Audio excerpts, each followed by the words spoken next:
Praise the Lord. இன்றைய ஜீவாப்பம் 1 கொரிந்தியர் 16 அதிகாரம் 10-11 வசனங்கள். தீமோத்தேயு உங்களிடத்திற்கு வந்தானே ஆகில் அவன் உங்களிடத்தில் பயமில்லாமல் இருக்க பாருங்கள். என்னைப் போல அவனும் கர்த்தருடைய கிரியையை நடப்பிக்கிறானே. ஆனபடியால் ஒருவனும் அவனை அற்பமாய் எண்ணாதிருப்பானாக.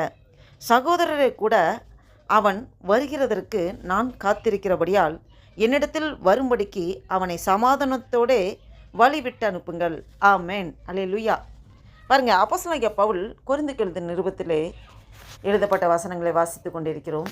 பாருங்க, அந்த கொரிந்து திருச்சபைக்கு சொல்லுகிறார், தீமோத்தேயு உங்களிடத்திற்கு வந்தானாய்கள் அவன் உங்களிடத்தில் பயமில்லாமல் இருக்க பாருங்கள்.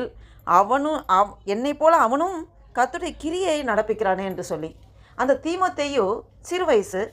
இப்போ பாருங்கள், சிறிய வயசில் ஊழியம் பண்ணுறவங்கள ரொம்ப இப்போ பெரிய வயசில் உள்ளவங்க அவங்க கர்த்தருடைய வார்த்தை சொல்லும்போதும் ஊழியம் செய்யும்போதும் மற்றவங்க அது ஒரு கனத்தோட ரெஸ்பெக்ட் கொடுக்குற மாதிரி இருக்கும். ஆனால் சிறு வயசுனா கொஞ்சம் அசால்ட்டாக அற்பமாக நினைக்க தோணும். பாருங்கள், ஆனபடியால் ஒருவனும் அவனை அற்பமாக எண்ணாதிருப்பானாக.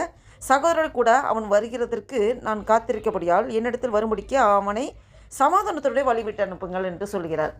அப்போ இந்த சின்ன பையனாக இருக்கும்போதே இந்த தீமோத்தேயை கர்த்தருக்குள்ளே நல்ல பயபக்தியாக வளர்த்துருக்காங்க.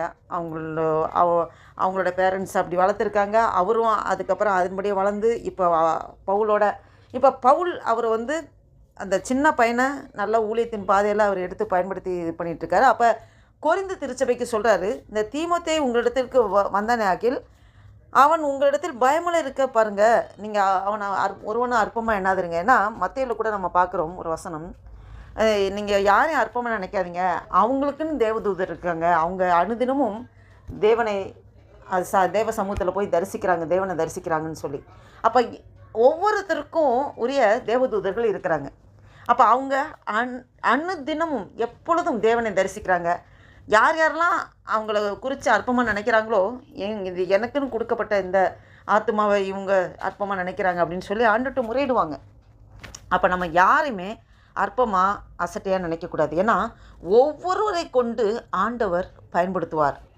ஒரு கல்லை கொண்டு கூட பேசுவார். அதனால் யாரையும் எதுக்குமே நாம் அற்பமாகவோ அசால்ட்டாகவோ நம்ம நினைக்கக்கூடாது. நம்ம திருச்சபையிலே பார்க்கும்போதும் பெரிய வயதான ஊழியக்காரங்க இருக்கும்போது அவங்களோட ஆண்டவர் பேசுவார் அப்படின்னு சொல்லி நிறைய பேர் அவங்களுக்கு செவி கொடுப்பாங்க. ஆனால் சிறு வயசில் ஆண்டவர் ஊழியத்துக்கு ஆண்டவருக்காக ஓடும்போது நிறைய பேர்த்துக்கு இவங்க என்ன பண்ணுவாங்க, இவங்க மூலமாக என்ன கிரியை நடப்பிக்க போகுது அப்படின்னு சொல்லி ஒரு அசால்ட்டாக அற்பமாக நினைக்கிற அநேகர் உண்டு.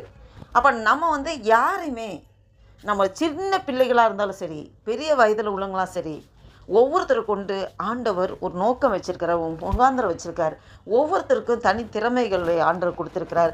ஒவ்வொருவரோடு ஆண்டவர் பேச வல்லவராக இருக்கிறார். அப்போ ஒவ்வொருவருக்கும் தேவதூதர்களை ஆண்டவர் கொடுத்துருக்கிறார். யாரையும் அற்பமாகவோ கேவலமாகவோ நாம் நினைக்கவே கூடாது. அல்லேலூயா. இதை கேட்டுக்கொண்டிருக்கிற அன்பு தேவ பிள்ளைகளே, உங்களோடும் என்னோடும் ஆண்டவர் ஆவியானவர் இந்த வசனத்தின் மூலம் பேசி கொண்டிருக்கிறார். தீமோத்தேயு ரொம்ப சின்ன ஏஜ் உள்ளவங்க. அப்போ அவங்களை கொண்டு ஆண்டவர் அநேக காரியங்களை நடப்பிக்கிறார். அப்போ அந்த திருச்சபைக்கு அப்போஸ்தலனாகிய பவுல் ஒரு அட்வைஸாக கொடுக்குறாரு. அதே போல் இந்த வசனத்தின் மூலம் ஆண்டவர் நமக்கு ஆலோசனை கொடுக்குறார், யாரையும் அற்பமாக நினைக்கக்கூடாது என்று. நாம் ஒவ்வொருவருக்கும் ஒருத்தருக்கு ஒருத்தர் கனம் பண்ணுவதில் முந்திக்கொள்ளுங்க அப்படின்னு சொல்லி வேதத்தில் சொல்லப்பட்டிருக்கு. ஆமென். அப்போ நம்ம சின்னவங்களாக இருந்தாலும் பெரியவங்களாக இருந்தாலும் நம்ம ஒவ்வொருவங்களையும் கனம் பண்ணணும். அவங்களுக்கு நம்ம முந்தி கனம் பண்ணும்போது அது அவங்களுக்கு கொடுக்குற மரியாதை இல்லை, அது தேவனுக்கு கொடுக்குற மரியாதை. ஏன்னா ஒவ்வொருவருக்கும் ஒரு தனித்திறமை ஆண்டவர் கொடுத்துருக்கிற தேவதூதர் இருக்காங்க. அப்போ நம்ம ஆண்டவரை கனம் பண்ணுறோம். அப்போ ஊழியக்காரர்கள் அப்படிங்கும்போது வேலைக்காரர்கள். ஊழியக்காரன் பெருமையாக சொல்கிறதை விட நாம் ஆண்டோடைய வேலைக்காரன் அப்படிங்கிற ஒரு எண்ணம் நமக்கு இருக்கும்போது நமக்குள்ளே எந்த பெருமையோ மேட்டுமையோ இருக்காது.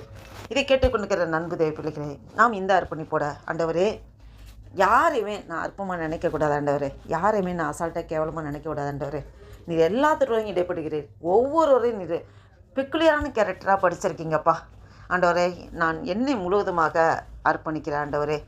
உம்முடைய சித்தத்தின்படி உம்முடைய நீங்கள் என்ன மற்றவர்களை நினைக்கிறீர்களோ அந்த எண்ணத்திலே நானும் நினைப்பதற்கு ஆண்டவரே என்னுடைய சிந்தைகள், என்னுடைய செயல்பாடுகள், எண்ணங்கள் எல்லாத்தையும் நீங்கள் பரிசுத்தப்படுத்துங்கப்பா என்று சொல்லி நம்ம முற்றிலுமாக ஆண்டவரண்டை நம்மளை தாழ்த்துவோமா? இந்த சிந்தையோட ஒரு புதிய நாளைக்குள் ஆண்டு நம்மளை நடத்தி கொண்டிருந்த தேவனுக்கு நன்றி செலுத்தி ஆண்டு நோக்கி பார்த்து ஜெபம் செய்வோம்.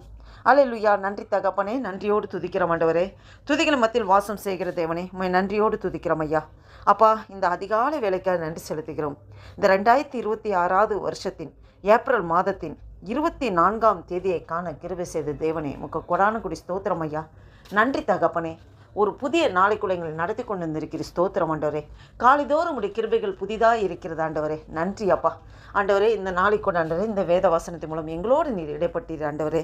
அப்பா, தீமோத்தேயுவை ஆண்டவரே ஊழியத்தின் பாதையில் அனுப்பும்போது ஆண்டவரே, ஒருவனும் அவனை அற்பமாக எண்ணாதிருப்பானாக என்று அப்போஸ்தலனாகிய பவுல் அந்த கொரிந்து திருச்சபைக்கு ஒரு ஆலோசனையாக சொல்லுகிறார். அதே போல் இந்த வசனத்தின் மூலம் ஆண்டவரே, ஆவியானவர் எங்களோடு நீர் பேசி கொண்டிருக்கிறீர் அப்பா. நாங்கள் யாரையுமே ஆண்டவரே அற்பமாக, அசால்ட்டாக, உதாசீனப்படுத்தாதபடி, அப்படி நினைக்காதபடி ஆண்டவரே, எங்கள் எண்ணங்கள், செயல்கள், சிந்தைகளை அப்பா ஆண்டவரே, அப்பா நீங்கள் பரிசுத்தப்படுத்துங்கப்பா. எங்களை முற்றிலுமாக தாழ்த்துகிற கர்த்தாவே ஆண்டவரே, நாங்கள் ஒன்றும் இல்லை ஆண்டவரே. அப்பா, எங்கள் ஒவ்வொருவரையும் நீங்கள் பயன்படுத்துகிறீங்க அப்பா. ஆண்டவரே, ஒரு புதிய நாளைக்குள்ள எங்களை நடத்தி கொண்டு வந்திருக்க தேவனே, உங்களுக்கு நன்றி செலுத்தி ஆண்டவரே, அப்பா நீங்கள் எங்களை பலப்படுத்துகிற தேவன், நீங்கள் எங்களை அப்பா வழி நடத்துகிற தேவன். நீங்கள் எல்லாமே எங்களால் ஒரு காரியமும் செய்ய முடியாத ஆண்டவரே. நாங்கள் நிற்பதும் நிர்மூலமாக இருப்பதும் உடைய சுத்த கிருபை ஐயா. இந்த வீடியோவை கேட்டுக்கொண்டுக்க பார்த்து கொண்டுக்க ஒவ்வொரு ஆண்டவர் நீங்கள் ஆசீர்வதிக்க கிருபைக்காய் ஸ்தோத்திரம். எங்கள் எண்ணங்கள், செயல்கள், சிந்தைகள் எல்லாத்தையும் ஆண்டவரே நீங்கள் பரிசுத்தப்படுத்துங்கப்பா. எங்களை முற்றிலுமாய் தாழ்த்துக்கிறோம் கர்த்தாவே. அப்பா ஆண்டவரே, மற்றவர்களை விட நான் மேன்மையாக இருக்கிறேன்னு எங்களையே நாங்கள் மேன்மை பாராட்டாதபடி எங்களை முற்றிலுமாய் தாழ்த்துகிறோம் கர்த்தாவே. எங்களை ஒப்பு கொடுக்குறோம், அர்ப்பணிக்கிறோம். உன்னுடைய நாமம் ஒன்றே மகிமைப்பட்டும். ஆசீர்வதிங்க, பலப்படுத்துங்க அப்பா. இந்த ஒரு புதிய நாளில் ஆண்டவரே, நாங்கள் கைட்டு செய்கிற எல்லா வேலைகளும் உடைய கரம் கூட வந்து நடத்துக்கிறதுக்காய் ஸ்தோத்திரம் ஆண்டவரே. நீர் அப்படியே செய்யப்படுற கிருபைக்காய் ஸ்தோத்திரம். தேவரீர் எங்களை ஆசீர்வதித்து எங்கள் எல்லைகளை பெரிதாக்கி உமது கரம் எங்களோட கூட இருந்து தீங்கு எங்களை துக்கப்படுத்தாதபடிக்கு அதற்கு எங்களை விலைக்கு பாதுகாத்தருளுகிற கிருபைக்காய் ஸ்தோத்திரம், ஸ்தோத்திரம், ஸ்தோத்திரம் ஆண்டவர். நன்றி தகப்பனே. அப்பா ஆண்டவரே, எங்களை முழுவதுமாக தாழ்த்தி ஒப்புக்கொடுக்க அர்ப்பணிக்கிறோம். நான் ஒன்றே மகிமைப்பட்டோம். இயேசு கிறிஸ்து நாமத்தினாலே ஜெபிக்கிறோம், ஜீவனுள்ள நல்ல பிதாவே. ஆமேன், ஆமேன்.